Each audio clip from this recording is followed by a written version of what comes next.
told today is February 14th. Yes, sir. And I also heard that it is Lover's Day. Really? Yes, sir. Amen. Praise God. Amen. Well, if a day is set aside to express love, then we should understand what love means. Praise God.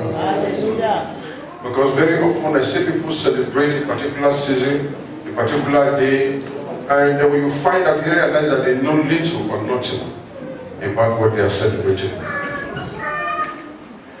That brings me to today's message, overflowing love. Overflowing love. I realize that love happens to be the most overused word. It has so been used that it has lost its meaning. It's so used that people mistake love for anything. When you like a thing, you say you love it. When you are lusty for a thing, you say you love it. And then I begin to get confused in my brain. What does this love actually mean?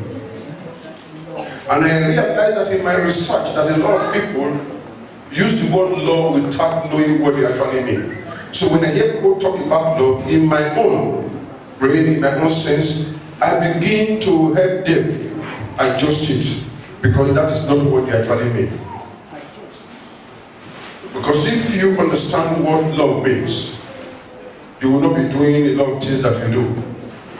Almost every one of us are guilty of overflowing the word love. We read in our Bible reading in 1 Corinthians chapter number 13 that if you speak with tongues of angels, you are anointed, spirit-filled. You speak in tongues from morning till night, but you have no iota of love in you. You are a noisemaker. I didn't say that it was Bible that I read it. Amen. So you are like sounding brass, a tinkling cymbal. You are not making sense. Please follow me closely, because I'm going to open your mind to what love actually is.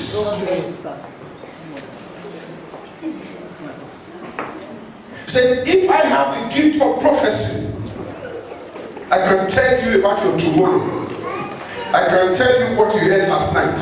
I can tell you the exact time you woke up this morning. And I'm going to tell you what you are going to do the next minute.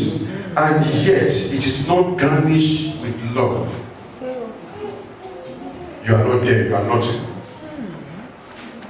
Say, you are nothing.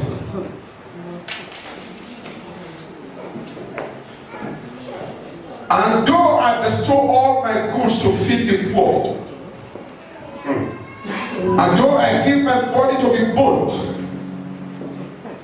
and have no love, charity there is love, and have no love, it profit me nothing. You know that some people do things and play to the gallery. Rich men do this. Rich men want to show off. Yes. They go and start giving to the poor, and they put it on Facebook. Everybody record it and say, that man is always giving to the poor. He's always giving to the needy. And he has no love inside him. He's just doing it for what? Because of what he's expecting. He's doing it because he expects men to clap for him.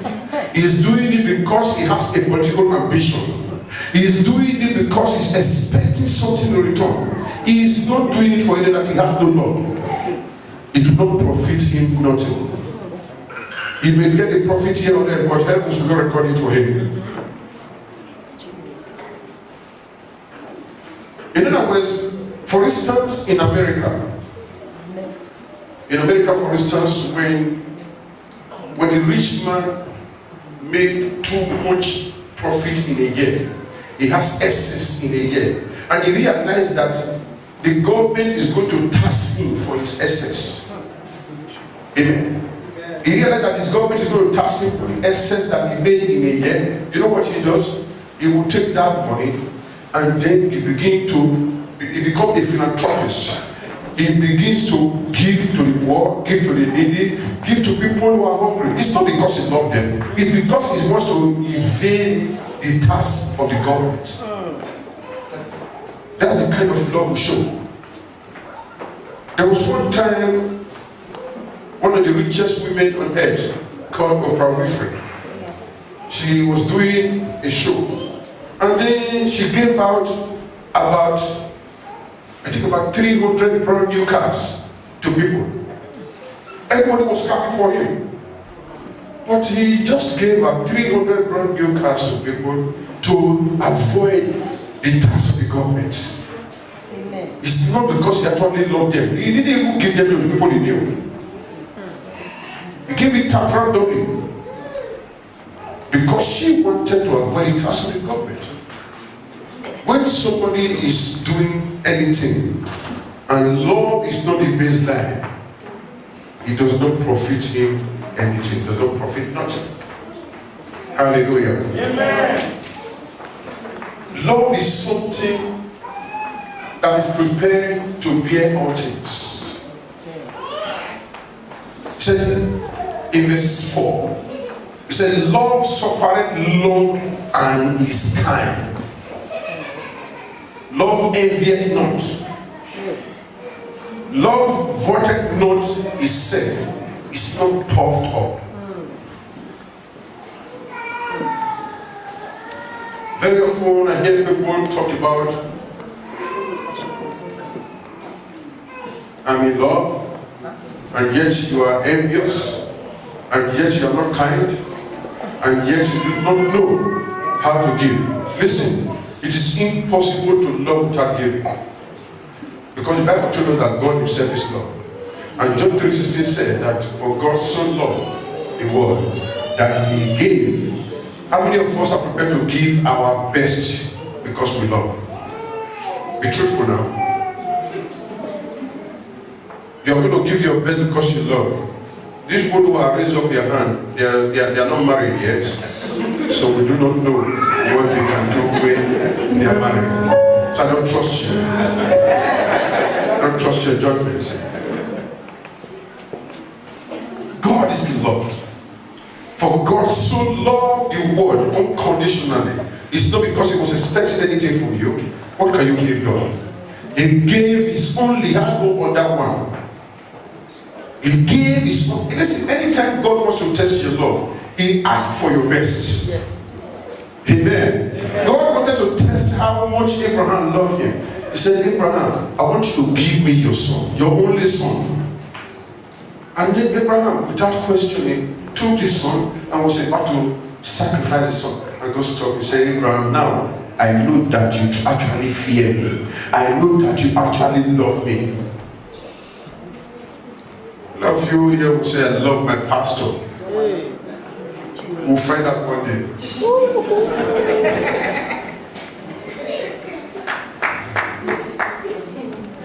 And I see people who hurt those they love. I tell my husband, I love you. Tell my wife, I love you. And then the next minute you do things that hurt one another. And you say you love. Do you hurt those you love? Do you destroy what you love? No, you don't embarrass what you love. So love is kind. I was watching a film the other day, and I saw somebody who just, a man and a woman just told themselves they love each other. And then they got out of, the woman has already planned what she was going to do. Somebody just said you love. Immediately they finished what they did in their bedroom. The woman brought out one big bottle from behind. As the man was just like the staircase, the woman brought the bottle and knocked it on her head, on his head. And the man fell down the staircase and blood was gushing out. The woman died. The man died. And then, instead of that, she was not even remorseful. Because it was something she planned to do. She wanted to kill the man.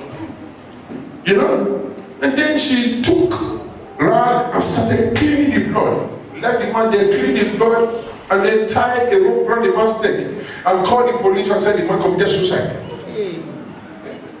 see somebody you stole 5 minutes ago that you love, will you kill what you love? Will you destroy what you love? And today I want you to actually break your conscience and find out if you define, if your lifestyle, if what you say, if what you do, if your attitude and behavior towards the neighbor actually define what love is. Okay. Listen to this. Love is an unconditional commitment to an imperfect person. I want to say that again. Love is an unconditional commitment to an imperfect person. Love is an unconditional commitment to an imperfect person. I am committed to this person even when he is not worth it, even when he does not make me feel good. I have made up my mind and I'm going to love this person irrespective of the fact that he's a wicked person. I have made up my mind I'm going to love my wife even when I know that the things she does embarrasses me, even when I realize that every now and then she wants to embarrass me, but I am duty bound to love her. An unconditional commitment to an imperfect person. An unconditional commitment to a sinful person.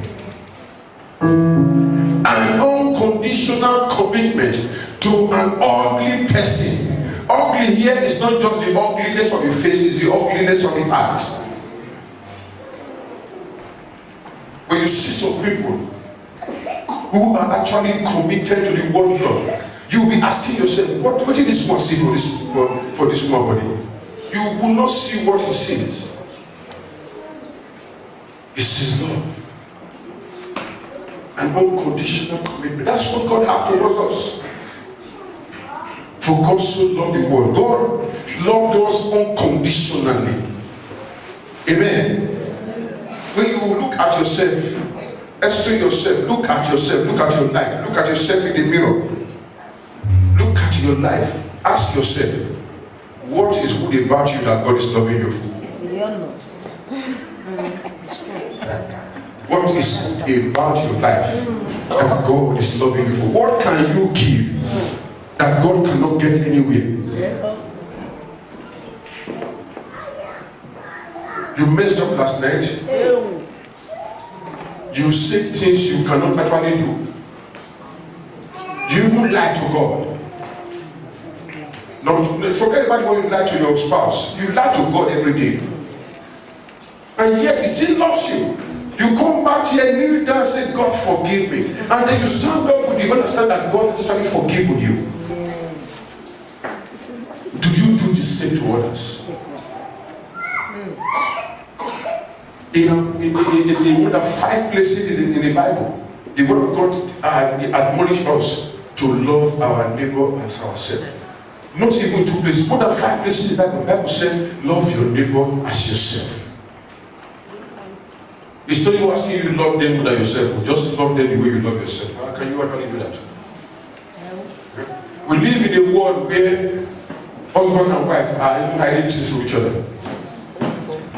The man does not know how much the wife has in her account. The woman does not know how much the husband has in his account. If you can hide little things like money, what can you not hide?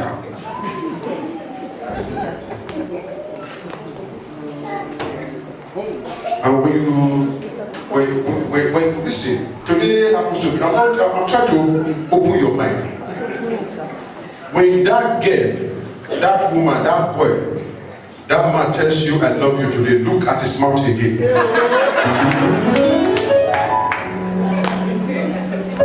Find out if it's not flying out from the left side. I love you, and it's you like this, I love you.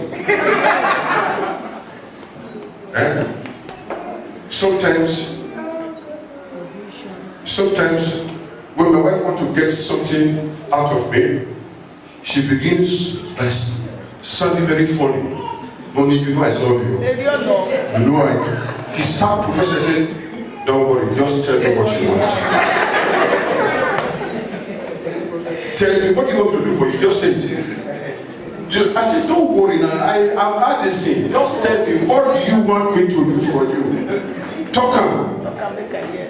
You don't need to remind me. Hallelujah. Amen. To love somebody is not just a strong feeling. Amen. When you ask people, what do you mean by love? Say, I have a very strong feeling. I have feelings for him. I have feelings for her. It's not just a strong feeling. Listen to me. Amen. To love somebody is a decision, number one. Is a decision. Secondly, it is a judgment. Thirdly, it is a promise. To love somebody is a decision, a judgment, and a promise. These are things you don't violate. These are things you don't break. These are things you don't destroy. Amen. When I tell somebody I love him, it's a decision that I will stand by. I will stand on that word until I die. I have taken a decision to love my wife. Amen. When you stand in the altar of God and two of you are taking those vows, and then you begin to make those promises, will you have this woman as your lawfully wedded wife? And will you have this man as your lawfully wedded husband? You are taking a decision. Decisions are covenant. They should not be broken. Amen. Is somebody hearing me? Yes, sir. When I say I love my wife, I am making a judgment. In this judgment, you don't appeal. In this judgment, you don't break it. I have made up my mind. He said, forsaking all others. Is that not what we say when we take vows? Forsaking all others. Whether tall or short, whether beautiful or ugly, whether yellow or black. It's a judgment. When I say I love my wife, that's a promise. Promise should not be broken. When we say we were made in the image of God and his likeness, it means that we are like God. God does not break covenants.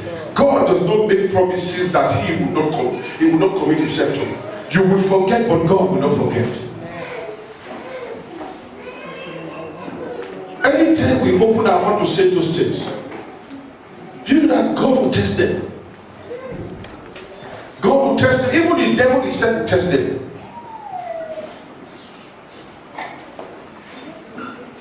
Love is a decision, a judgment, and a promise.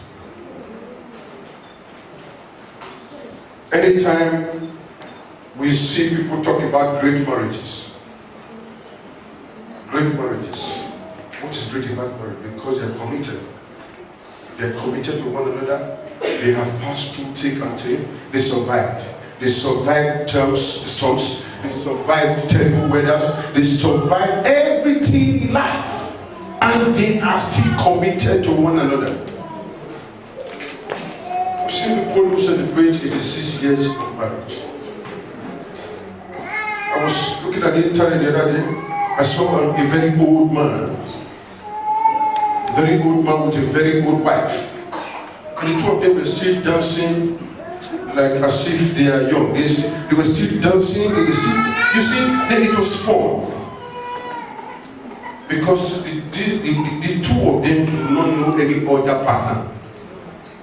Doesn't mean that they have never passed through troubles. They did. No marriage is a bed of roses. No marriage is a bed of roses. Every marriage must be tested. Every marriage must pass through temptations. Whether you like it or not. I tell people to get to the promised land, you must pass through wilderness. To go to the other side, you must cross your either Red Sea or River Jordan. So when people see husband and wife who still look good, they walk hand in hand, they stroll on the street, they still find time out to put spoon on each other's mouth. It's not because things are just okay for them. It's because they have been able to understand how to manage each other. They have been able to know how to bear one another. Love covered multitude of sin. That's what the book of 1 Peter said. Love covered multitude of sin. I am prepared to overlook all that you have done. Talking, some people think I'm saying things that are abstract.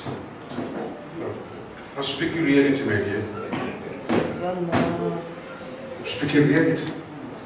I'm telling you where we missed it and where we can correct and adjust. Amen? Amen. So great marriages don't happen by accident. They don't happen by luck. Amen. Marriage, some people are here with that. You are very lucky with your husband, though. You are a very lucky woman. There's a see man like this. There's a see woman like this. It has nothing to do with luck. It is not accident. What a man soweth, that is what he is going to reap. Amen. Great marriages are happening as a result of, listen. They happen as a result of consistent investment. Consistent investment. Somebody say that to me. Consistent investment. Great marriages happen by virtue of consistent investment. You have invested into it.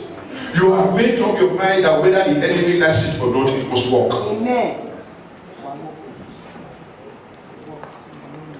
I don't know how many people will say because the child urinated inside the water, shit inside the water, I am going to throw the baby and the water away. Every loving mother will feel bad that the water is smelling, will feel bad that the baby has stained himself, but will still take time out to wash that baby, separate the baby from the water, throw the water away, and take the baby in. That's what God will do with us. That's what God expects us to do with our wives. That's what God expects us to do with our husbands. Don't kick him out because of what he did. Don't call the police for him because of what he did. Think again, there are people who have done worse things. And look again, necessarily you realize that the one that you are even doing against him is worse. But unfortunately, because you have not been caught, so you are innocent. Until you are caught, you are not guilty. You are smart, probably you smart enough to cover up. But the man may not be smart enough to cover up. And so when you are caught by a thief, however the one that you've been doing in the past that nobody saw. And the man walking on the street saw shit by the roadside. I didn't close this door. This shit is smell. The one way they your people.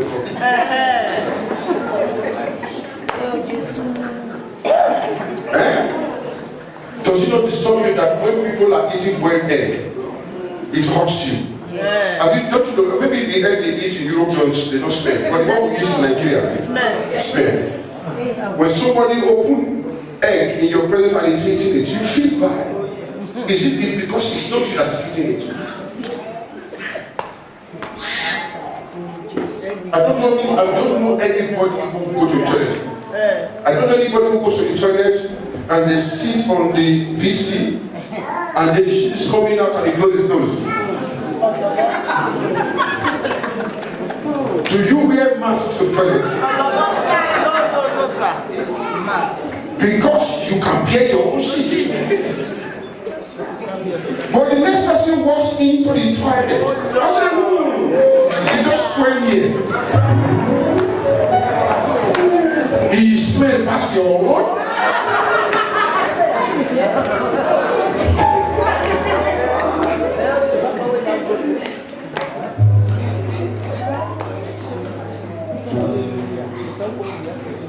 result is consistent investment of time, thoughtfulness, forgiveness. Somebody said that with me, forgiveness.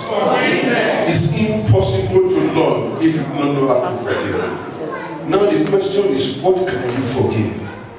I was asking a couple during counseling. I said, what will your wife do that will make you want to send her out? I said, well, if she commits adultery, she does this and that. I said, so you mean you can't forgive this? She said, no, I can't.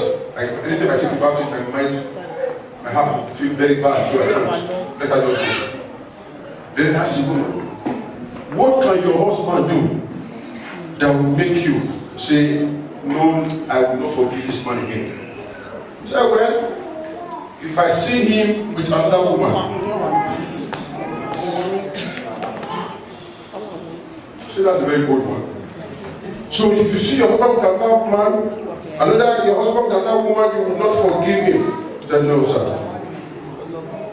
Shook my head. I said, well, let me quickly bring out the foolishness in what you are saying. Listen.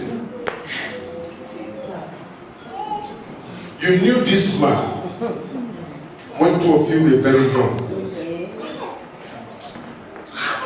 Probably he's even the man that opened your gate. And then they ask you, why do you are too young? Said, no, I want to spend the rest of my life with this man. And then two of you got married. And she's enjoying what she did not suffer for. She's enjoying what she did not labor for. I pray for you. May no one reap your harvest. May you not labor for anybody to come and enjoy. You think it disturbs him, man? No. It doesn't disturb him. You only make things easy for him.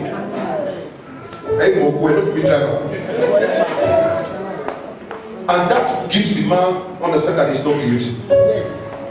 I didn't drive her. She left on her own. And you will hear some people tell you, if you go out of this place, you are not coming back home. The question I'm asking, who is losing? The woman. So, before you open your mouth to say, I will leave my husband for that woman, think again. Because the consequences are very dangerous. You can't bear it.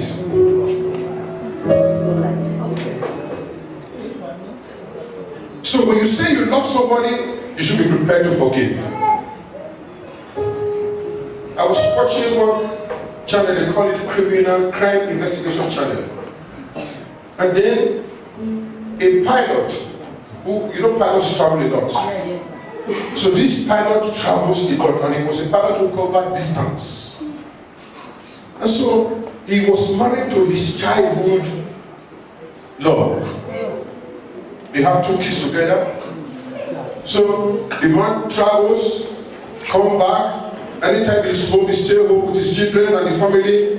And sometimes they travel a week, you don't even see them at home. Yes. Then they give them some days off, they stay home. So anytime the man travels far, one day he traveled far, then in the hotel where he was lodged, he was sat in the hotel bar and was drinking. Himself and his friend, and then he got himself drunk. Then he saw a beautiful woman. So the next morning he woke up in his hotel room and saw that the beautiful woman was lying at his side. So he thought that was the end. 6 months after, he came back to the same place and noticed and met the same woman again, and realized that this woman was pregnant.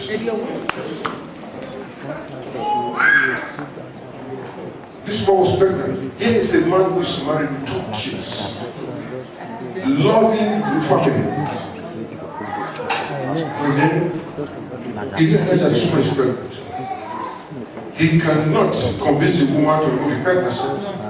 And he saw for the very first time another beautiful woman. So before you know it, his wife with a key and the woman is pregnant again. For years he was pretending, for 8 years, he was pretending to be a true husband.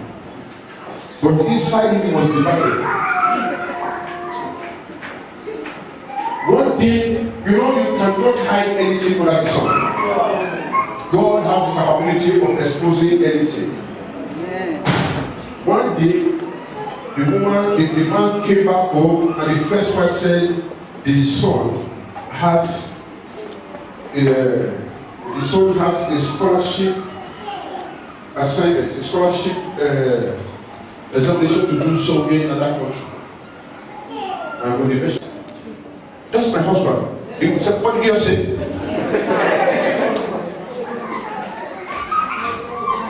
Brandy right now was sitting inside snow.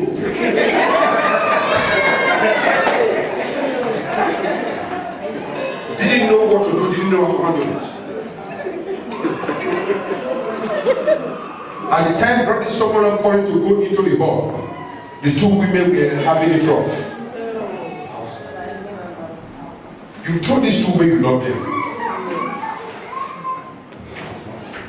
It was between the devil and the deep blue sea.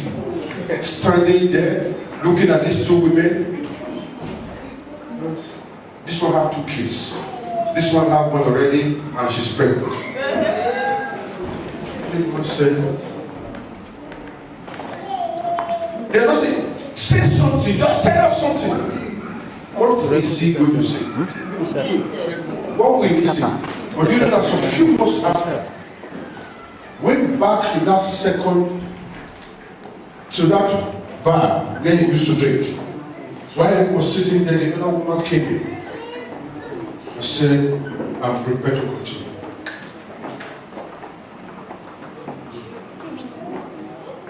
Whether you like it or not, the man has made mistake.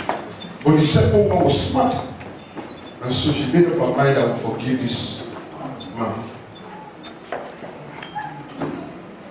Love has a lot to do with forgiveness. So it is effective.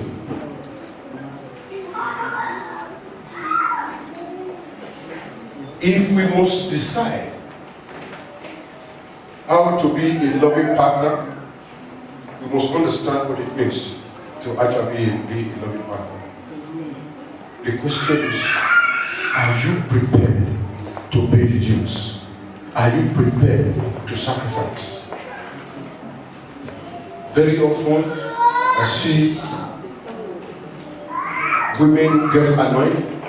They say a lot of rubbish about their husband just because they are angry. I see a lot of men who, out of lousiness, reduce their wife and think they are smart. No, you reduce yourself. Anytime you do that, you are reducing yourself. It means that you do not know what love means. Praise God. Let us look at some Bible verses as I begin to end this message.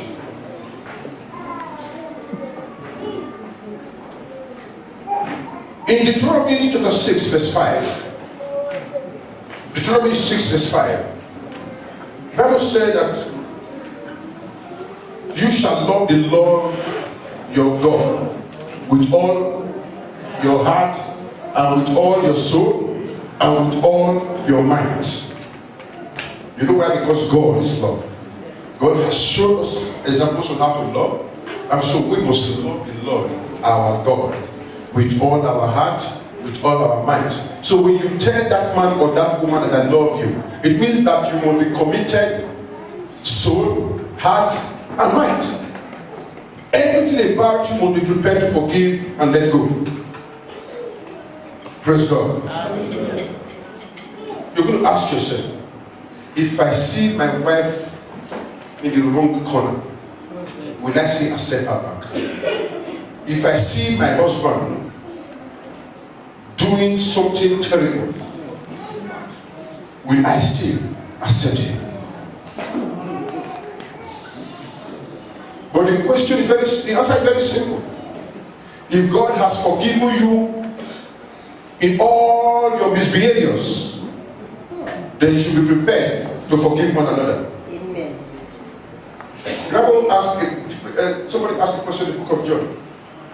He said, how many times will my brother offend me before I forgive? And Jesus Christ said, 70 times 70 times 70 times. I'm not sure you can even cover that till you die. It means that you must forgive always. Love does not hurt. Like I said, in Leviticus 19, verse 18, in Matthew 19:19, in Galatians 5:14, in James 2, verse 8, the Bible said we should love our neighbor as ourselves. A lot of you hate your husband, and you say you love your pastor. It's a lie. A lot of you don't even like your wife, and you say the next person close to you, listen. You go to places, it's okay, you love God. You love God, and it's okay, let us give an offering towards the project in the church. And you can give on a Sunday. And that same Sunday afternoon, one of your friends is doing the father's burial in that hall there. And you have already changed $1 in your pocket to go and dance to the gallery. And here is this same man who is spraying money and did not give the wife 10 euro for feeding. The Bible said you are worse than in fact, before you open your mouth to say you love God, love your neighbor, love your wife, love your husband, and see to it that you are actually expressing it. Amen. Amen. In Psalm 145 verse 20, Psalm 145 verse 20, what did the Bible say there? The Lord preserved all them that love him, but all the wicked will he destroy. The Lord will preserve those who love him. Amen. And yet people always say that church they don't love people, they don't show love in that church. Why don't you sow it? What you sow is what you reap. If I go to a place where people show wickedness and I'm going to dwell and live there for a very long time, I begin to teach them love. Nelson Mandela said, he said, if people were not born with hatred, it means that they got into this world and were taught how to hate. In other words, people can also be taught how to love. So let us teach them how to love. I always say it here. Anytime I step into this church, I feel I am in the atmosphere of love. You know why? I don't feel there's any reason why anybody should hate me. Yes, because I have shown love. The fact that I tell you the truth does not mean that I hate you. The word of God said in the book of Revelations, amen.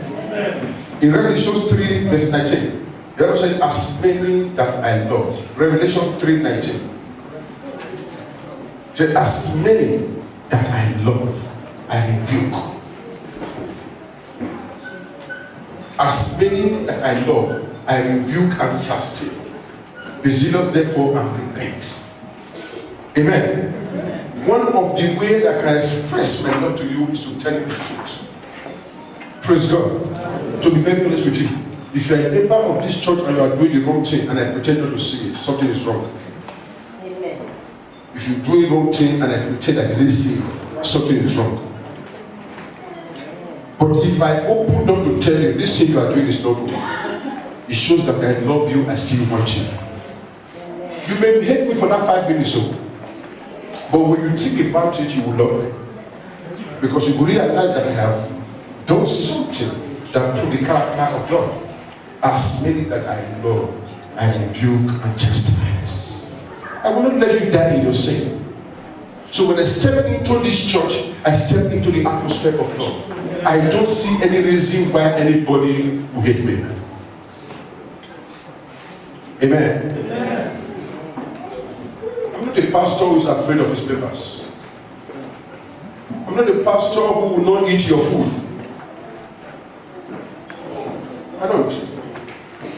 When you bring food to this church, I wouldn't even ask you who cook it. But I've been to places where the pastor and members of the church are shielded from one another. That's the kind of church I pastor. Praise God. Hallelujah. Amen. Amen. In John chapter 15, verse 13. In John 15, 13. He said, greater love has no man than this, that a man laid down his life for his friend. Hallelujah. How many of us can lay down our life for our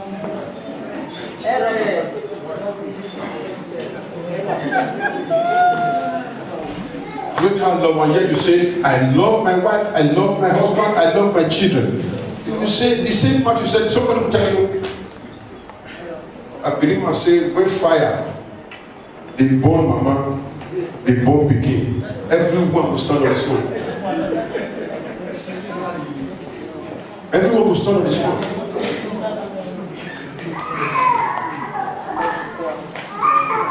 I hear the video woman will say, I know will die, follow my begin, because my mama will die, follow me. But only God can do this. Before you open your mouth to say, I love you, can you die for that? Can you die for that woman? So you see how we overflow the word love. Greater love. If you say I love you, the man just made one little mistake. You say I will never forgive him.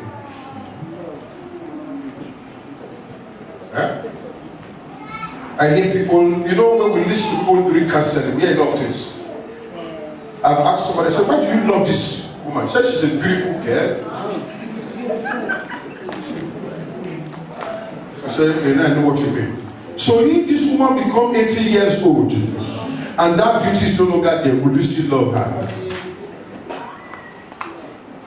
The cousin of mine was in the US, and then he invited the woman he was going to get married to. Actually, he got married to the woman, processed all the documents, and sent it to Nigeria to bring the woman.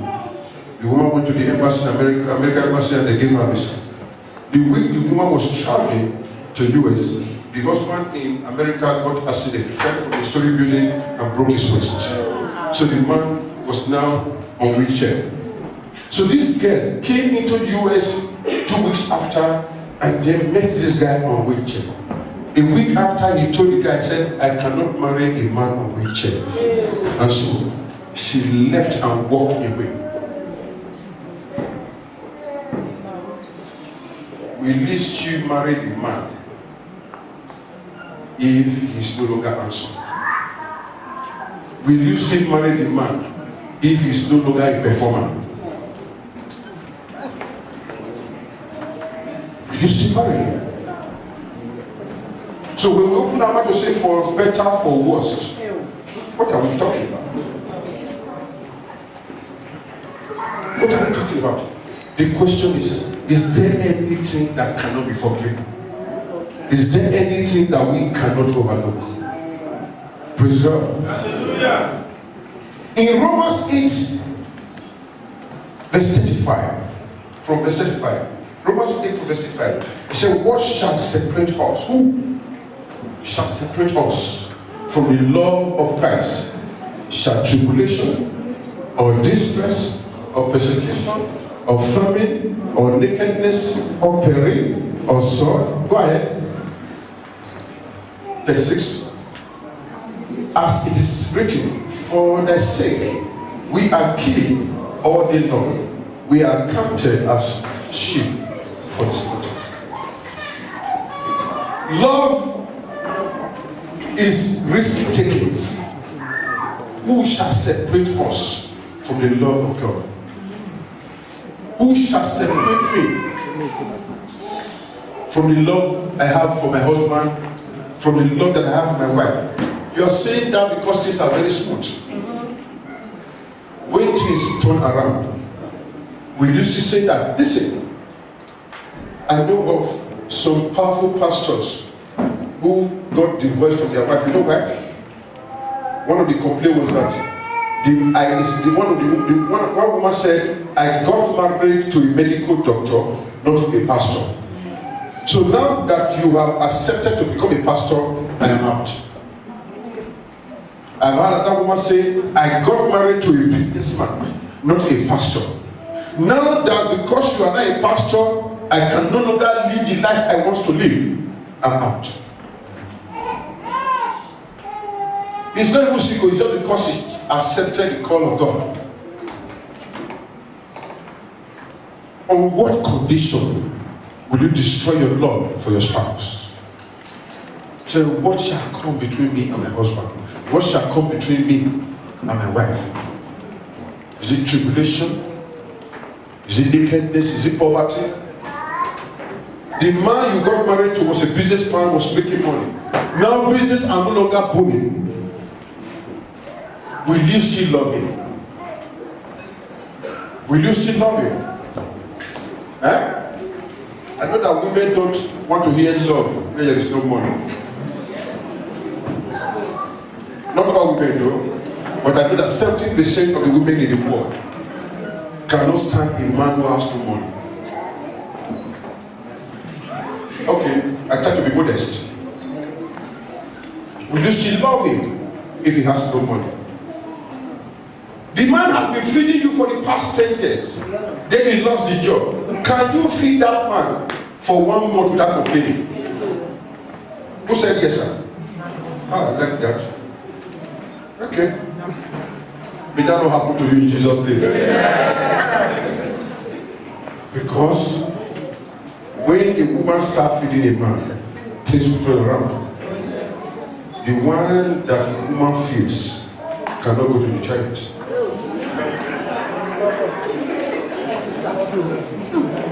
You see, when dog bite man, it's no news. But when man bites dog, that is the news. In Romans 12 verse 9, in Romans 12 9, it said, let love be without dissimulation. Let love be without dissimulation. Abhor that which is evil, cleave to that which is good. Leave that which is evil and hold on to that which is good. Before you push that man out, before you push that woman out, weigh all the things that you have passed through together. Look at what you have passed through together. Let it be the reason why this relationship was formed. Let love be without dissimulation. What does that mean? It means you are not pretending. Don't conceal anything. Don't conceal anything. Open up. Let us quarrel over it now. We'll resolve it and move on. Amen. We'll resolve it and move on. Don't conceal it. Don't hide it. Open up. There's nothing that is irresolvable. Don't cover it. Praise God. Amen.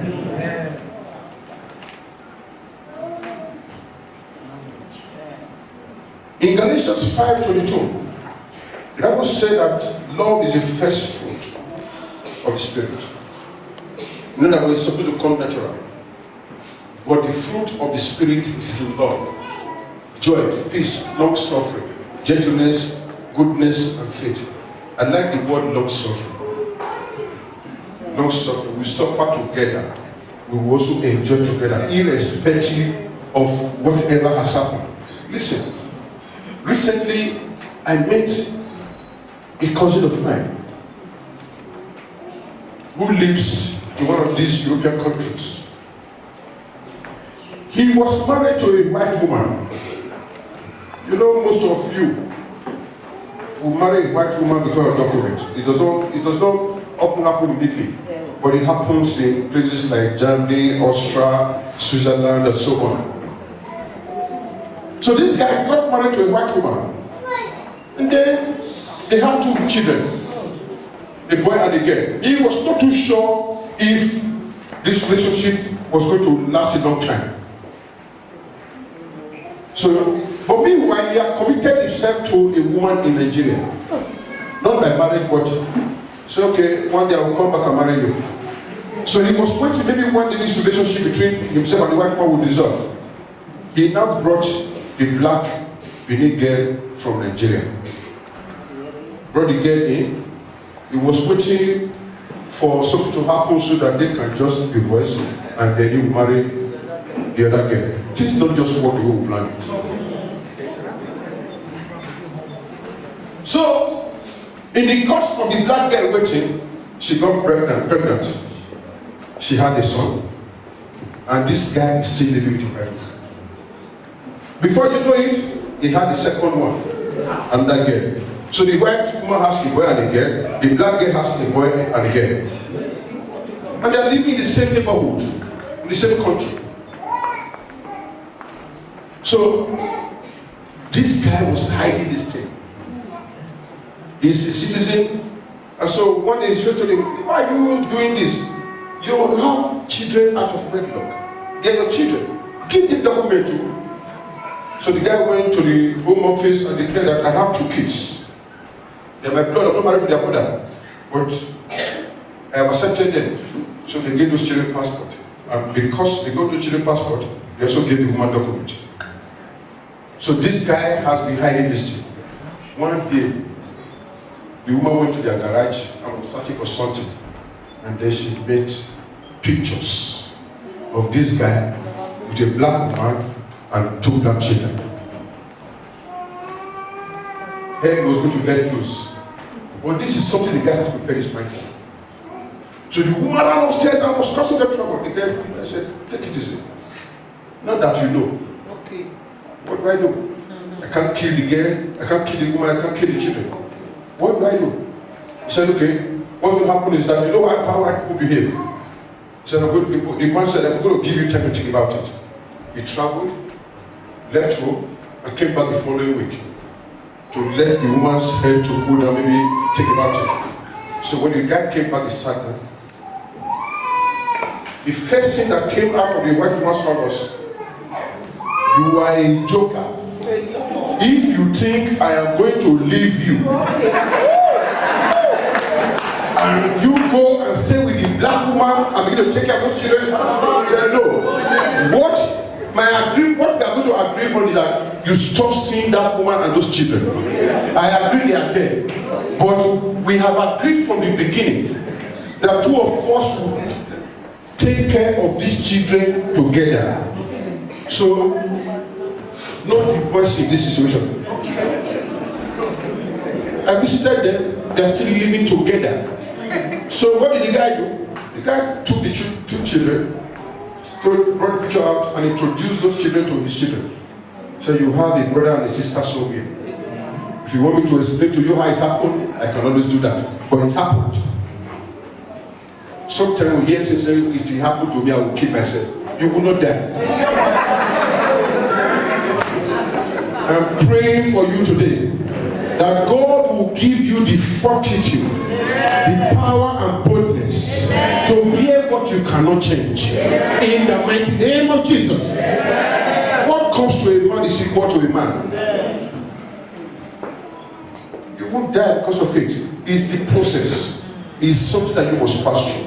It's something that you must live with. Praise God. It's something that you must learn to live with. Lastly, I want us to look at the book of Ephesians, chapter number 4, verse 5.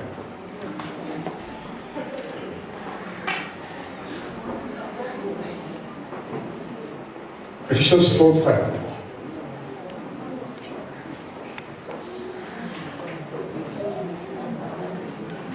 Say one Lord, one faith, one baptism. Go ahead. One God and Father of all, who is above all, and through all, and in you all. Hallelujah. You must have the understanding that God is in all. Amen. It's one God, it's one faith. You must be prepared to pass through all this. Praise God. Today, if you choose to celebrate love, celebrate it the right way. Amen. Remember what love actually means. The Bible said that anyone who loves God must keep his commandments. You should prepare to keep the commandment of God if you actually love God. Amen. And your life must actually explain what love is. Praise God. It is not enough to go tell somebody today that I love you when you don't mean it. Please redefine your love today. Amen. Redefine your love with God. Amen. Redefine your love with your spouse. Don't do it for selfish reasons. Love is not selfish, that we understand. Amen. Love is not selfish. Listen, in 1 Corinthians 13 verse 5, it said, does not behave itself unseemly, seeketh not his own, is not easily provoked, thinketh no evil. You can't love a man and begin to think of how to poison him. You can't love a woman and begin to think of how she would die so that you can put another person in. No. Love does not rejoice in iniquity, it rejoices in the truth. Love beareth all things, believing all things, hopeth all things, and endureth all things. Do you understand that? Love will bear all things, no matter what it is. Love will also accept and endure all things. Do you hear that? Amen. So in other words, listen to me. Those of us who just feel that when I leave this man, there are better doors outside. No. Just the way you left the man in second hand, so you are also going in second hand. Stay with your own. To be very honest with you, all lizard prostrates to the ground. They crawl on the ground. All reptiles crawl on the ground. It is difficult to know which of them is having stomach problem. All of us are sitting down right now. Your home is no better than my own. No. My own is no better than yours. No. It may be the same soup. It will not taste the same way. No.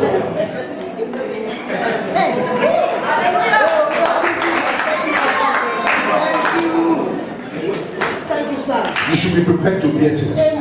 Don't let anybody tell you my house, things are very much in order, no problem, everything is working. Lie.